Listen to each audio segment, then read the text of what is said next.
স্কুলের বিরুদ্ধে কোনো ব্যবস্থা নেওয়া হয়নি। অবশেষে আমরা শেষ বেলায় এসে আমরা আইনের কাছে এসে দ্বারস্থ হয়েছি। ঘটনার পুনরাবৃত্তি যাতে না ঘটে, বিমানবন্দরের রুট থেকে স্কুলটাকে সরিয়ে নেওয়া হোক, এটা হচ্ছে আমাদের একটা অন্যতম একটা আবেদনই সরকারের কাছে, রাষ্ট্রের কাছে।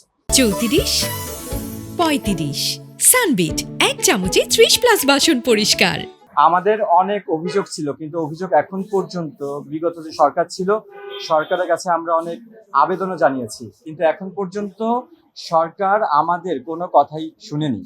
এক নম্বর হচ্ছে যে একটি তদন্ত কমিশন সরকারের পক্ষ থেকে গঠন করা হয়েছিল। সেই তদন্ত কমিশনের যে প্রতিবেদন আংশিক প্রকাশ করা হয়েছে, সে আংশিক তদন্ত প্রতিবেদনের মধ্যে দুটি পক্ষকে দায় দেওয়া হয়েছিল।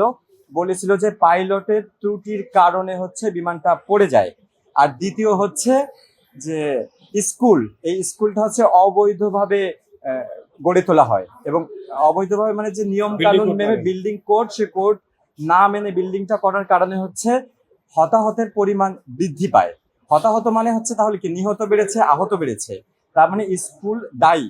তাহলে আমাদের আগে যত অভিযোগ ছিল আমরা সব অভিযোগ যদি একদম একপাশে দূরে সরিয়ে রাখি, কিন্তু তদন্ত কমিশনের প্রতিবেদনে যে স্কুলকে দায় দেওয়া হয়েছে, তাহলে এখনো পর্যন্ত কেন স্কুলের বিরুদ্ধে কোনো আইনগত ব্যবস্থা গ্রহণ করা হয়নি, এই ব্যাপারটা আসলে আমরা সরকারের কাছে বারবার জানতে চেয়েছি, আহ্বান করেছি যে স্কুলের বিরুদ্ধে একটা ব্যবস্থা নেওয়া হোক, কিন্তু স্কুলের বিরুদ্ধে কোনো ব্যবস্থা নেওয়া হয়নি। অবশেষে আমরা শেষ বেলায় এসে আমরা আইনের কাছে এসে দ্বারস্থ হয়েছি। এইখানে একটি কথা বলা হয়েছে যে স্কুলটা যেখানে গড়ে তোলা হয়েছে, এইখানে যে স্কুলটা গড়ে তোলা হয়েছে এটা হচ্ছে বিমানের রুটের উপরে, বিমান যেখান দিয়ে চলে সেই বিমানের রুটের উপরে কেন স্কুলটা গড়ে তোলা হলো? এই স্কুলটা তাহলে বিমানের রুটের উপরে এখন পর্যন্ত কেন থাকবে? এর আগে হচ্ছে জনস্বার্থে আইনজীবীরা একটা রিট করেছিল, ওই রিটটা আসলে আমরা করিনি, জনস্বার্থে আইনজীবীরা করেছিল। এটা হচ্ছে আমাদের ফার্স্ট, এই যে এখন যে পদক্ষেপটা নেওয়া হয়েছে এটা আমাদের নিহত আহত পরিবারের পক্ষ থেকে প্রথম পদক্ষেপ।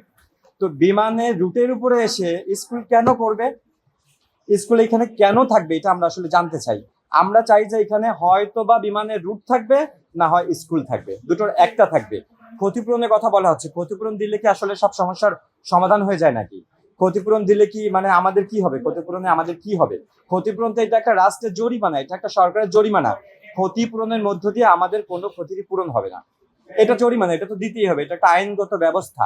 একটা রাষ্ট্রের আইনগত ব্যবস্থা হচ্ছে ক্ষতিপূরণ। কিন্তু ভবিষ্যতে যেন আর এই ঘটনার পুনরাবৃত্তি না ঘটে, ভবিষ্যতে ওইখানে যারা শিক্ষার্থী আছে এদেরকে সরায় নেওয়া হোক, স্কুলটা সরিয়ে নেওয়া হোক। ঘটনার পুনরাবৃত্তি যাতে না ঘটে, বিমানবন্দরের রুট থেকে স্কুলটাকে সরিয়ে নেওয়া হোক, এটা হচ্ছে আমাদের একটা অন্যতম একটা আবেদনই সরকারের কাছে, রাষ্ট্রের কাছে।